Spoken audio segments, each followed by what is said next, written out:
베트남 한 달 살기 마지막 도시 달랏. 친구가 오기로 했어요. 친구를 만나서 바이크를 빌리고 식사 시작. 달랏의 첫 끼는 당연히 반새우. 저 때문에 처음 바이크를 타보는 친구. 최대한 많은 경험을 시켜주고 싶어서 일정을 빡빡하게 잡았습니다. 닷단라 폭포와 알파인 코스터를 타러 왔어요.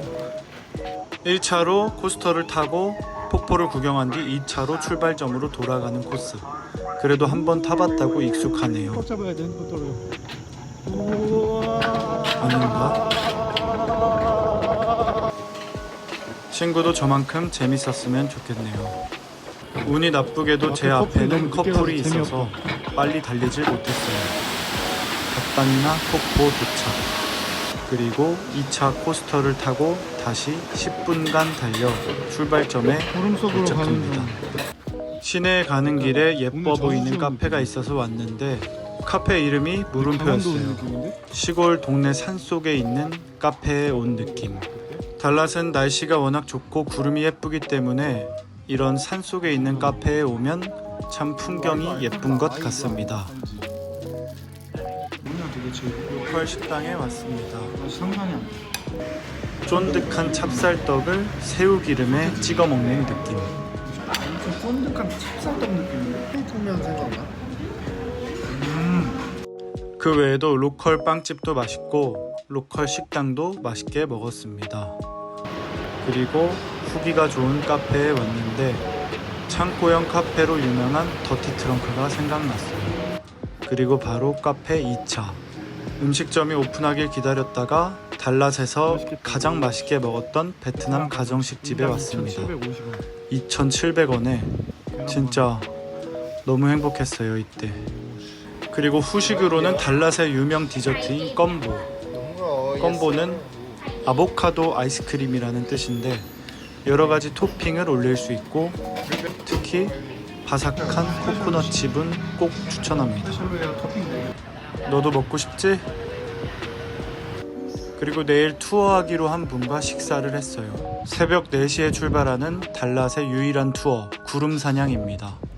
날씨가 좀 추워서 덜덜 떨며 라면을 먹었던 기억이 있습니다.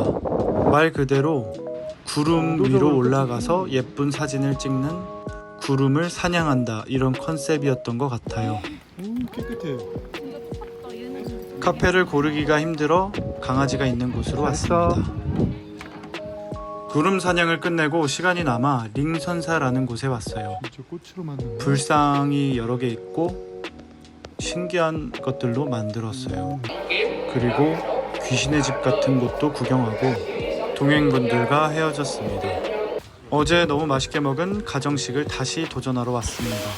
두 번째 베트남 가정식. 이거 그거다. 리필이 되지 않는 아쉬움을 뒤로하고 초콜릿 카페에 왔어요. 잠깐이지만 여기서 달콤함의 휴식을 취하고 초콜릿 라떼 한 잔 먹고 또 예쁜 카페를 찾아왔습니다. 여기가 달랏에서 왔던 카페 중 가장 예뻤던 것 같아요. 달랏이 한눈에 보이고 안에는 분위기 있는 직원분이 그림을 그리시고 이렇게 생화를 팔고 있었습니다. 생화 덕분에 실내가 전체적으로 화사해 보였어요.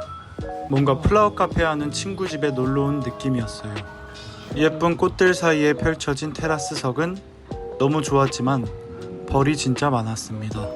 이게 얼마짜리인지 모르겠는데 1,000원에서 1,500원 할 거야. 그리고 또 반새우를 먹으러 왔죠. 야채 빠진 거 없어. 그리고 돌돌 말아서 찍어 먹는 거잖아. 그거 반새우 열기로 말아줘야 돼, 알지? 사탕수수 주스로 갈증을 해소했습니다. 이거 은근 맛있어요. 저녁에는 친구랑 칵테일 바에 갔다가 아침으로는 껌땀을 먹었어요. 친구가 운동을 하고 쓰러졌습니다. 그래서 동행으로 만난 분과 둘이 카페에 왔는데요. 날씨가 예쁘니까 여기도 진짜 이쁘더라고요. 아 너무 귀여워가지고 그냥 사고 그래서 이거 쓸데없는 거 사는 거 냉장고에 자석처럼 붙여놓으려고. 근데 귀엽지 않아요? 아니 자석이에요? 근데 자석이 귀엽게 쇼핑한 것을 자랑하셨는데 리액션이 고장났습니다. 그림 같은 달랏의 풍경을 마지막으로 호치민으로 향하는 버스를 탔어요. 여기서 우리가 예약한 자리에 다른 사람이 타고 있어서 진짜 20분 동안 싸웠던 기억이 있네요. 정말 별로였던 호치민 관광객 맛집. 맛이 없으면 곧바로 2차에 가는 게 저희 스타일입니다. 친구와 예쁜 핑크 성당을 보고 저녁에는 손흥민 경기를 응원했어요. 같이 스포츠펍에는 처음 가봤습니다. 친구와 헤어지는 날이자 한 달 살기 마지막 날, 후기가 좋은 카페를 마지막으로 가보기 위해 왔는데 둘 다 커피 맛도 모르는데 비싼 커피집에 왔더라고요. 한 잔에 15,000원 정도. 와, 진짜 그냥 커피 맛이었어요. 죄송합니다. 하늘 미쳤네 오늘. 하늘에 오로라 같은 게 떠 있어서 찾아보니까 체온이라고 하는 거더라고요. 뉴스에 나왔어요. 제가 좋아하는 칵테일 바에서 칵테일과 포켓볼을 즐겼습니다. 현지인에게 추천받은 맛집에 왔어요. 부드러운 만두피 같은 것에 여러 재료를 싸먹는 방식인데 이거 재밌더라고요. 한번 시도해보세요. 부족한 재료와 만두피는 계속 리필할 수 있습니다. 약간의 추가금만 내면 돼요. 진짜 찐막으로 호치민에서 가장 유명한 반미 샌드위치를 먹으러 왔어요. 반미계 부대찌개 그 자체였습니다. 친구를 떠나보내고 머리를 깎고 이제 라오스로 향합니다. 공항까지 1,700원이라고. 돈을 아끼고 싶어서 바이크를 타서 공항 근처까지 간 뒤에 걸어갔는데 진짜 땀을 한 바가지 흘렸던 기억이 있네요. 이렇게 베트남 한 달 살기를 마무리했습니다.